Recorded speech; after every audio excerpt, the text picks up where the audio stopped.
Welcome to Wisdom for Nonprofits, bringing the best business wisdom to the nonprofit world.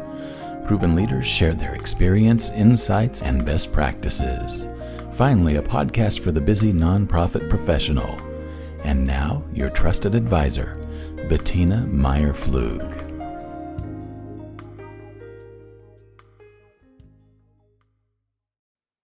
Welcome to the podcast Wisdom for Nonprofit, everyone.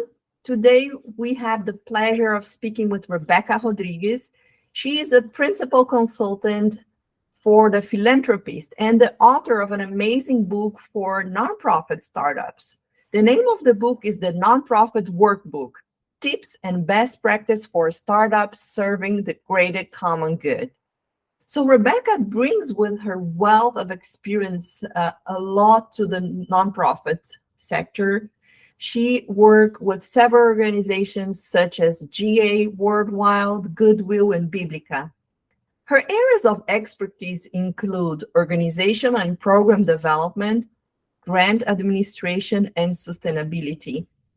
Rebecca has a master's degree in public administration from the University of Colorado, and she's based in Colorado, where I used to live, and has served as volunteer in various advisory committees. In addition to her professional work, Rebecca also teaches ESL to the newly arrived immigrants and yoga. We have the same passion. Join us as we delve into the expertise and discuss her latest book for startups, which offer practical advice for anyone looking to start a nonprofit organization. Welcome, Rebecca, and thank you so much for taking the time to be here with us today. Thanks, Betina. It's my pleasure. So I think we have similar passions, yoga and helping expats. That's great. And I think we have a third one, is to help nonprofits. That's so good to have many things in common. Yes, I'm so glad you practice yoga. It's the greatest life hack ever. My father used to be a yoga teacher, Rebecca. He used to have a TV show in Brazil. And after he passed away, my mom became a yoga teacher. My grandmom was a yoga teacher. So yoga has been in my life for years. Oh my gosh. We're going to have to talk offline about that because that we could just talk about yoga for the next 2 hours. And my father used to belong to the Newcomers Club in Brazil. And my work right now as a coach, I'm specializing in helping expats develop their small business here in Australia and United States. So we're very tuned with everything that we're doing. And I dedicate 20% of my time helping nonprofit, trying to accelerate them. Right now, I'm helping a nonprofit in Cambodia and one in New York. So I think we're super aligned. We're kind of twins of this world. Very cool, Betina. That's awesome. So when I heard about your book, I was so intrigued because you were able to put together everything that someone who's starting a nonprofit needs. Can you tell me what inspired you to write a book on tips and best practice for nonprofit startups?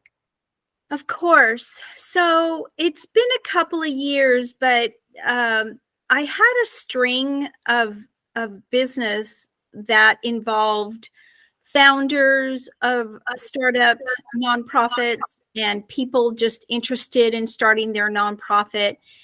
And it was actually a very painful experience on several levels, Betina. I found that many of the people who crossed my path, really, the majority of them didn't have any social sector experience. They didn't have startup capital. They really had no clue of everything that was involved. And they did have a great desire to make their world, their sphere of influence, a positive impact. But as far as implementation, there was just a huge disconnect. So when in kind of reflecting that 2-year span of serving those people, I thought, my goodness, this has been really tough.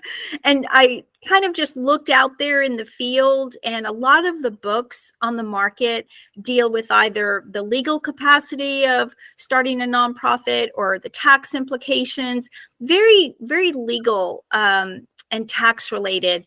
And there weren't really kind of a practical implementation guide. Yes, you had books on, creating or choosing the best board of directors. And yes, there's only a gazillion books about fundraising. But my sweet spot, which is programs and really kind of this whole, the whole process under one umbrella, wasn't really out there. So I just took that idea and I ran with it and wrote a book. Wow, that's amazing. I totally agree with what you said, that there is a need to empower those executive directors. Normally, the founder of the nonprofits, they became the executive directors, and they have no clue on how to recruit the board and how to deal with the board members, how to set up, an amount of money to invest in the business in the beginning, because a nonprofit needs money at the beginning. And also creating the programs. They have ideas, but sustainable programs, it's a big challenge. So I'm so happy that we have a place to go now. And can you give us then an overview of your book and what readers can expect to learn from it?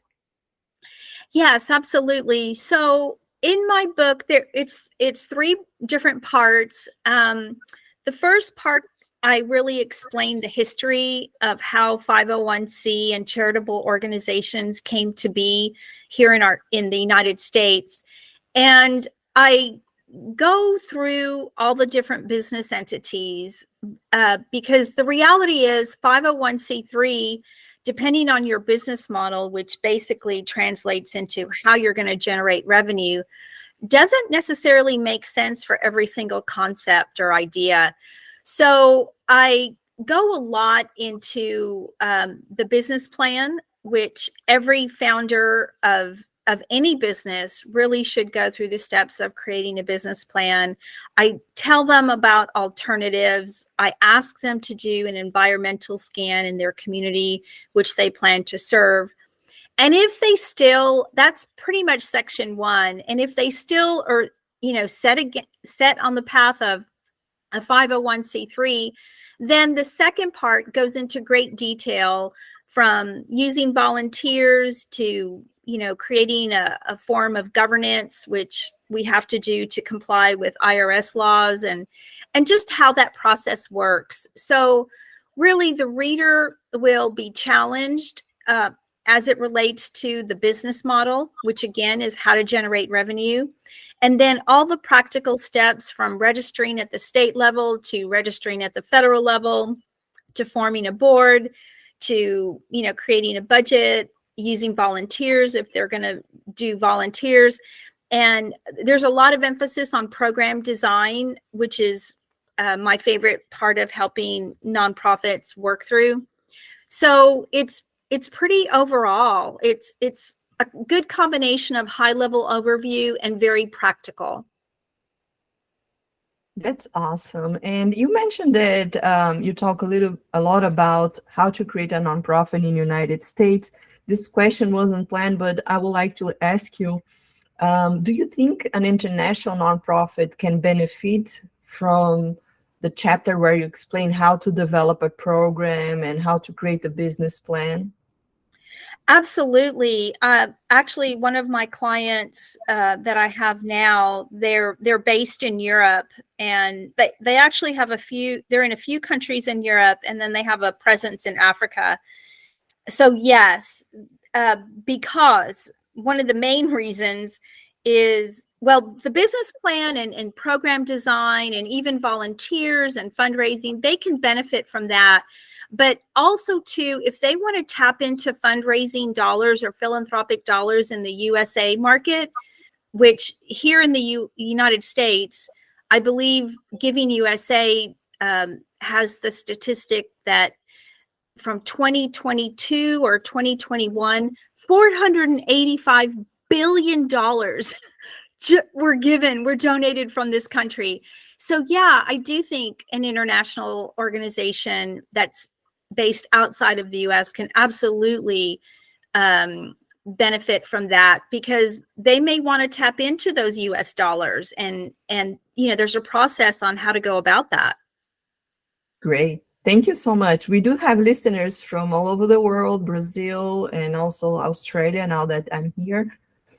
So let's jump to the next question. What do you think are some common challenges that nonprofit startups face, and how can they be addressed? So I think doing the research of the market that you plan to work with, the needs, what are the gaps in the community that you plan to serve with your idea. I think the challenge is having sufficient startup capital to start your entity. I think it's very important that you realize you will need startup capital. And I suggest in the book, at the absolute minimal, 18 months of startup capital. But ideally, in an ideal world, Betina, I'll say up to 36 months of startup capital. Yeah, that's a lot of investment for a philanthropist, I can say. But something you said is super important. To start a nonprofit, you cannot have your ego involved. You have to be a mission-driven person. Can you talk a little bit about this? I think this is so important. Sure. So here in my country, there's 3 sectors. We have government, we have the for-profit sector, and we have the nonprofit sector, or the social sector. And the social sector, and specifically 501c, or any entity that is for the greater common good, is really, it's an entity that's owned by the community. It might be started, Betina, with 1 or 2 people as the founders. However, they never, in any point in the life of that nonprofit, do they quote unquote own that organization. That organization is for the people in the community that they are serving. And so you almost have to approach it in that sense.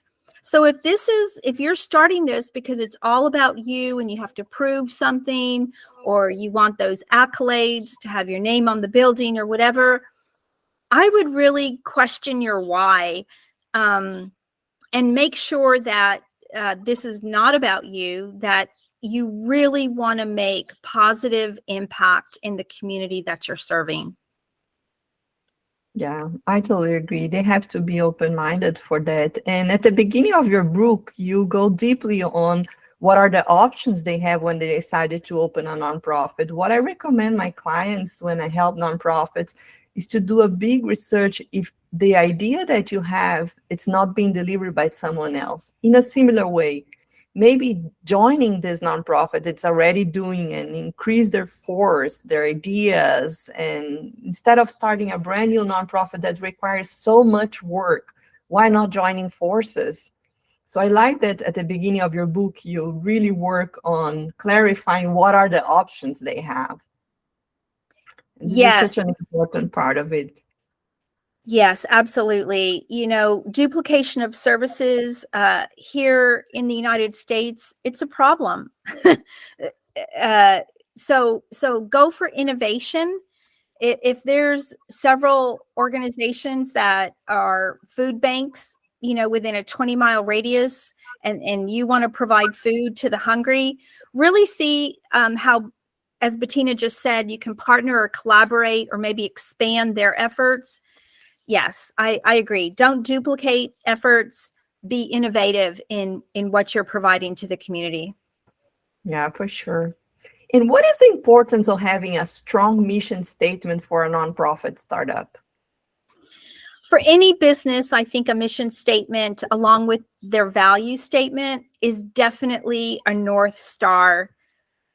There's times, especially when you get into the weeds, Betina, of the daily grind of operations, whether that's, serving the public or working with a board of directors, or writing policies and procedures or making sure compliance is in place, you can get really, you can diverge from remembering why your organization exists.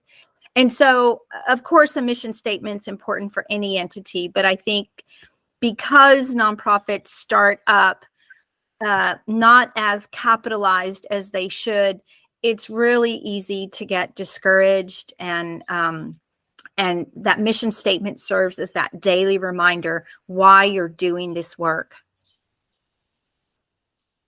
I agree with you. Yeah, it's so important. Can a nonprofit startup identify and engage with its target audience effectively? How can they do that? So I suggest in my book that they actually engage their community and their target audience before they start their entity. I think that's a plan A, Betina, because what if you poll or have a town hall or survey or provide questionnaires to the people that you're serving, and their answers to your questions are totally different than what you had planned. So it's a great way. It's like an aha moment, or it will help you pivot and maybe change your ideas and take you down a path that you had no clue that you were even going to walk down. Unfortunately, many people start their nonprofit entity before any engagement of the target audience happens. So if you're the founder or you're the board of directors who already has their entity, their 501c entity, and they want to start engaging their audience, or the engagement has been minimal at the very least, you absolutely need to engage your audience. And I recommend a yearly town hall. Basically, shout out to the whole world, we're meeting on this date at these times.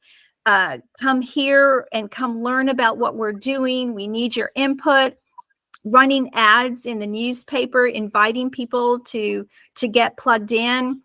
There's so many platforms out there now. Nextdoor is one of them, but you can go to Eventbrite or Meetup and just post that you're having a meeting.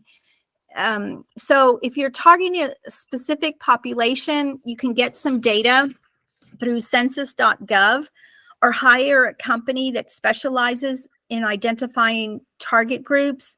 And really, that should be on a regular basis where you're engaging your target audience.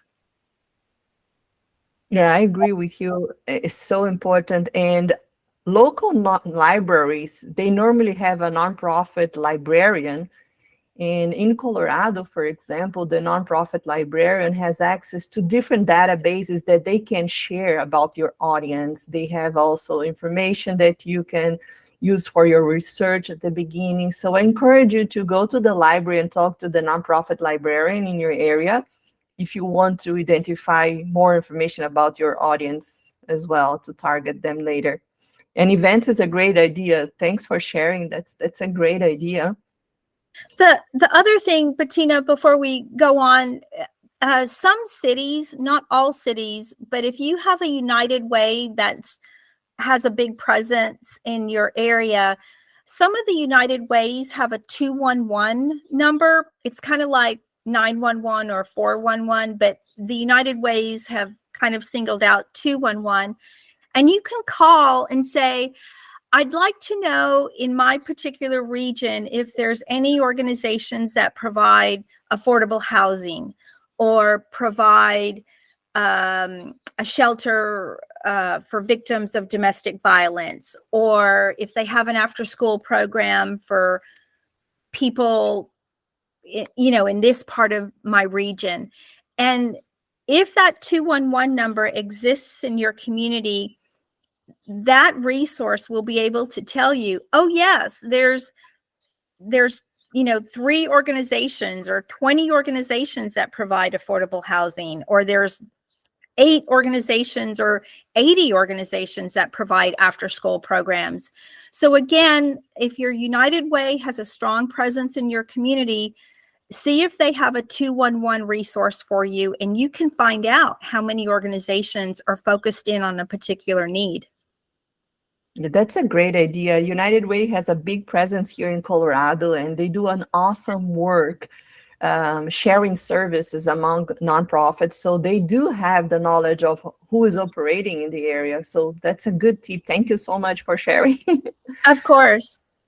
And how do you balance the need for financial sustainability with the social impact goals of a nonprofit startup? Because it's hard. Sometimes they want to create several programs and they don't have the income for that. So how they can balance this need? I think if you just have realistic goals, which again comes back to your business plan and possibly like your SMART goals or your logic models. I think that, and if you have a good governance structure, you all are talking about this from day one. So I encourage any organization to start with one program and really get it to a place of being a well-oiled machine. So make sure your intake process is effective and it's efficient. Make sure that your program outcomes, which means pre and post surveys, that they're indicating that positive change is happening in these people's lives. And so once you've gotten in a groove with your first program and funding's coming in, then you can look at a second program. But you need to be realistic and remember that it takes, on average about 8 years for either a for-profit or a nonprofit to come to a place of sustainability. So you're in this for the long haul, people. This is not a get rich. This is not a get rich It's a long time. anything. Right? Yeah. Yeah, we say in Brazil that if a for-profit survive the first 5 years, they're good. The first 5 years are very hard, but 8 years, I think it's when you have a well-established organization. I agree with you. And how can nonprofit startups effectively measure and communicate their impact to stakeholders? So I'm hoping that all leadership realizes that they must measure the change that their programs are affecting. And so again, you need to set up monitoring and evaluating protocols based on your program design that can, be done with an Excel spreadsheet. It can be done with case files. If it's just paper copies, that's what it is. But track the data. Again, when you onboard a client, that's your intake. So you're implementing a pre-survey or some type of a questionnaire to kind of gauge where they're at. Depending on how long your program is, you might need to do quarterly check-ins with your client. But when the client exits the program, whether that's 6 months down the road or a year down the road, whatever that is, you need to do a post-survey, which absolutely mirrors your intake. Track the data. This is how you're going to be able to communicate to the community, to your funders. If you're in a contract situation with the county or the city or at the federal level, they will require specific data that they're looking for, sometimes through an interim report, sometimes through a final report. But all these measures of communicating your outcomes and your outputs, but it's more so your outcomes, the results, is super important. I encourage organizations to post on their website, kind of like a scorecard. A lot of people use an annual report. I think an annual report is a very time-intensive tool that can cost several $1,000s. So if you just highlight, the year here was our year, 2019 or 2022. Here were the highlights. We served 100 people or 1,000 people, and 80% of them completed our program. And this is how we changed their lives for the better. So sharing that on your website, giving yourself shout outs on social media, whether it's your Facebook or your Instagram or wherever it is.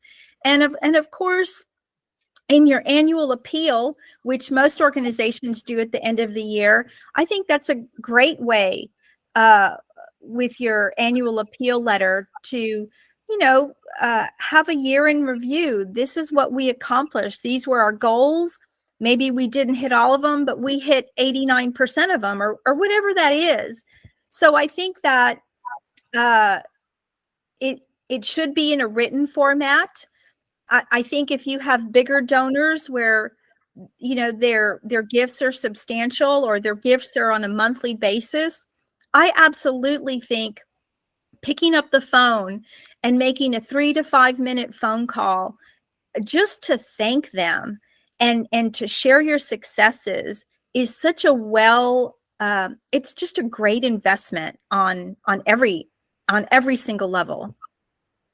Yeah, it's super important to really communicate the impact that you're having. And that's when a CRM makes a huge difference. If you don't want to keep everything in paper, you want to really have a database that will help you in long term. If you start your nonprofit with this groundedness, some place to input this information, the intake and all the impact you're causing, this will make your life easy in the future. And I'm happy that on your accelerator program, you touch on the CRM, the importance of implementing a CRM. Maybe we can explore a little bit more about your accelerator program at the end. Let's let everybody curious about it. Okay, next question for you. How can a nonprofit startup build a strong board of directors and engage them in the organization's work? There's requirements that organizations that serve the greater common good have a board. And I have really mixed feelings about a board of directors. I think that it's really tough to get to a place of having an effective board. But I do love the organization BoardSource, BoardSource.org is got to be one of the best resources out there. The former executive director, I believe her name was Ann Wellstead, she wrote just a phenomenal article called The Purpose-Driven Board. And BoardSource does annual surveys, across our 4 million organizations in here in the United States about demographics, about effectiveness. Are they doing the self-assessment that they're supposed to be doing? Are they assessing the executive director, which they're supposed to be doing? I mean, on a lot of points, they do this survey, and the results of those surveys are disappointing, to say the least. So I think it's important that you understand the legal and fiduciary responsibility of a board, but that also you realize that these need to be purpose-driven people. They need to understand the whole ecosystem, if you will, about the idea of what your organization is trying to accomplish. So please check out that article, The Purpose-Driven Board, and the organization called BoardSource. I do want to say there is a new form of governance that is starting to gain momentum, the sociocratic level. The website is Sociocracy for All, and it's based on the Socratic model that knowledge is power, but it's also in a flat concept. So in your traditional board, you have at the minimal, you have 3 people. You have the chair or the president, and you have the secretary and the treasurer. And that's usually a great way to start, just small and manageable, and make sure that everybody understands their roles and responsibilities. But in a sociocratic model, it's based on circles, and there's much more interdependence, and it's much less of a hierarchical schedule or system, if you will. So I think that as we grow into 2030, I think we'll see more and hear more about the sociocratic level form of governance.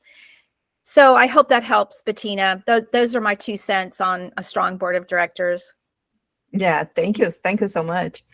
What are some common misconceptions about nonprofit startups that you like to debunk? I would love that nonprofit startup founders and nonprofit board of directors would realize that getting donations and accessing grants is not necessarily a given in those first few years, which comes back to you shouldn't start an organization undercapitalized. I almost feel, Betina, that it's harder to make a startup nonprofit than a for-profit startup.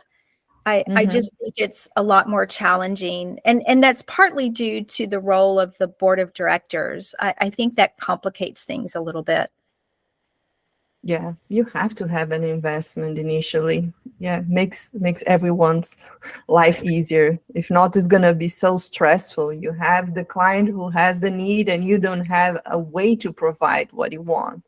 So it's really, really hard.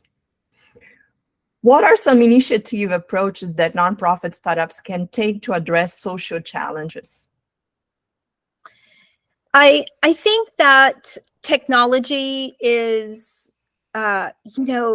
especially AI, artificial intelligence. I think technology nonprofits need to learn how to leverage technology a little bit better. You could probably speak on this, Betina, but again, that kind of falls under the umbrella of don't start undercapitalized. Invest in a CRM. Invest in different platforms that in the long run will make your life easier and your organization stronger more quickly. So there's tons of best practices. Evidence-based work is being done. Do the research. Everybody, the whole universe wants to see you succeed, but it does take effort. It's not going to happen as quickly as you want, or maybe as easily as you want. But if you have a good business plan, if you start, capitalized for at least the first year and a half, but ideally 3 years, just learn technology and learn how to communicate, get your messaging down. You touched a very important part. It's learning. For someone who is creating a nonprofit or leading a nonprofit, so important to save some time to a continuous learning path. Every day, maybe separate an hour, or for every week, like 4 hours, that you can really dedicate time to learn and grow, because this is such a vast universe. And learning technology, learning how to deal with different people, it's hard. You need to grow as a professional also in the nonprofit world. It's not that just you got into the nonprofit world, like you retire and you're going to be there. You don't have to learn anything else. So learning, it's super important for a nonprofit professional. Don't you agree? Absolutely. And, we really, even though we've talked a lot about money, we haven't really talked about a budget. That startup budget, just like even for a mature organization that has arrived at a place of sustainability, there should always be a line item for professional development for anybody that's tied to your organization. So yes, we are on this journey. We're here in Earth School to learn. And that's part of self-actualization. Once we stop learning, we stop growing. And no, that's not it at all. We continually need to be teachable, curious, in this state of wonder, and and learn, just like Betina said. Yeah, I truly believe that work is a way for us to grow as a person. So if you have a nonprofit in your hands, that means you have an amazing instrument to be a better person. So use it in a wise way. Yes. So what are the biggest lessons you've learned with your own experience dealing with nonprofits? Oh goodness. I think, true wisdom is knowing thyself, Betina. And I've learned so much of who Rebecca is as a business owner.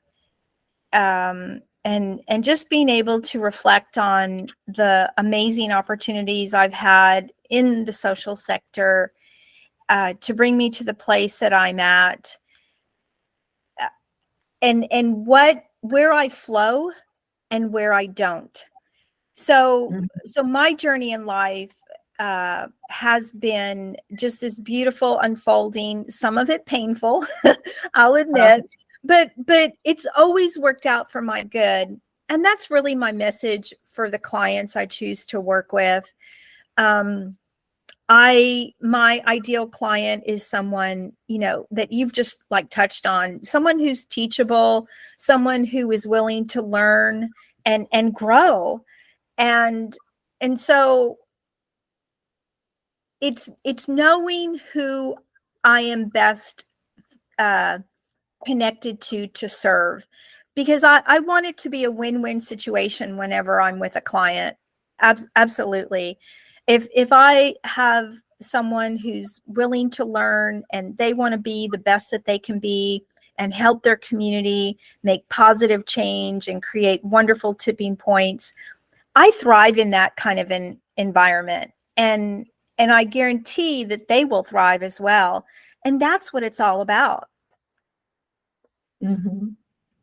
So I think now it's time to review people about your program. Besides the amazing book you have an accelerated program for nonprofits. Can you describe what's on this accelerating program and how do you support nonprofits for a whole year? Yes. So I realized after I wrote the book, and this certainly wasn't the original intent, but I realized that reading a book is great, in any book. But especially in a fiction book or a nonfiction book, it's almost like, okay, well, how can this be manifested in my life more practically? And so I was challenged by a few people who helped me in that journey of writing my book to, well, how are you going to help these people? What if they want to talk to you after reading your book? So I came up with an accelerator program. And after serving the clients that I did in their startup situations, I realized that, I can't really do a lot of help in a month or 2 or even 3 of working with a client, especially in a startup situation where setting goals, being accountable, having an advocate, a coach, cheer you on and validate all the work that goes into starting a nonprofit.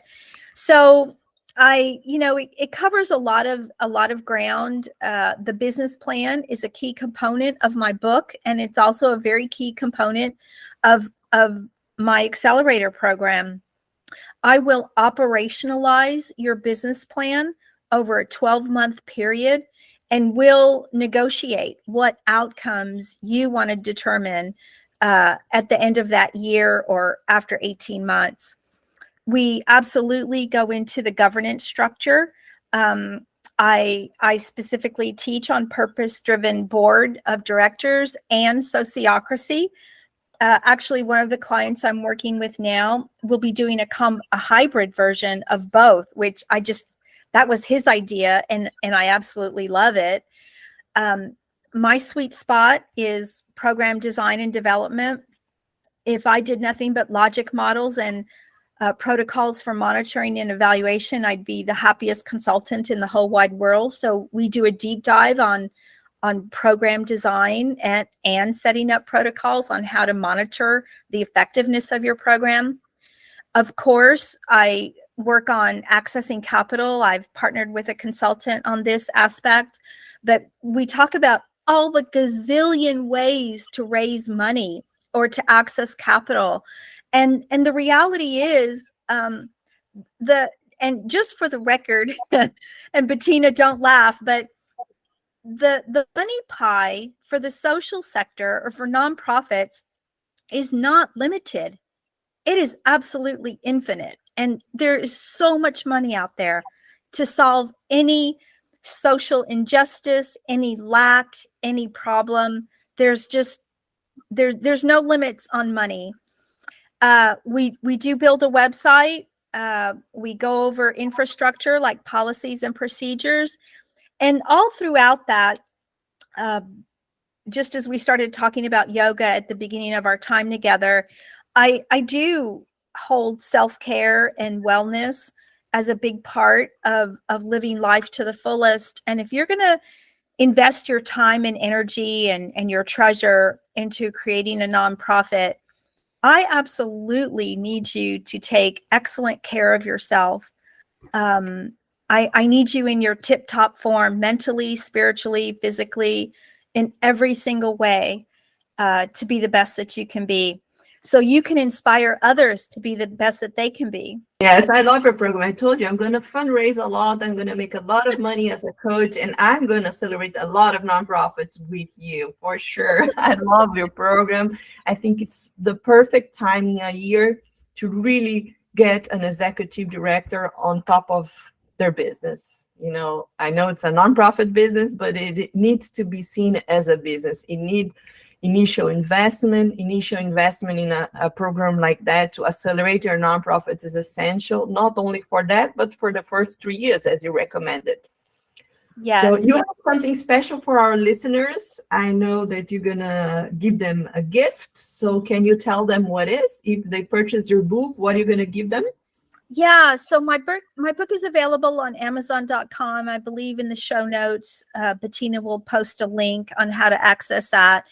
If you buy any version of the book and write a review on Amazon, post that review and hashtag me, call me out. I'm on Instagram and Facebook, and I'll go ahead and give you a complimentary 30-minute session. We can talk about anything you want to as it relates to your nonprofit or your idea.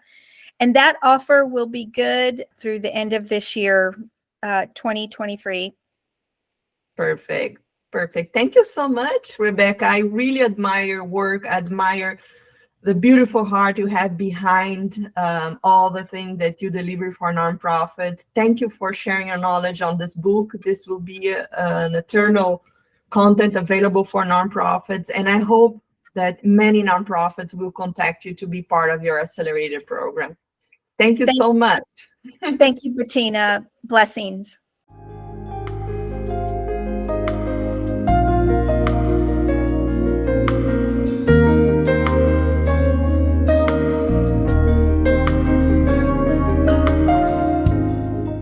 Thank you for listening to Wisdom for Nonprofits. To hear past and future episodes, please subscribe to the show on your favorite podcast channel. We appreciate your reviews and suggestions for future show topics. If you have a question or a suggestion, please write to us at podcast@wity.tech. More resources are available for you at our website, wity.tech. And please join us in the Wisdom for Nonprofits group on LinkedIn. Wisdom for Nonprofits is copyright 2019 by Betina Meyer PFLUG and wity.tech. All rights reserved.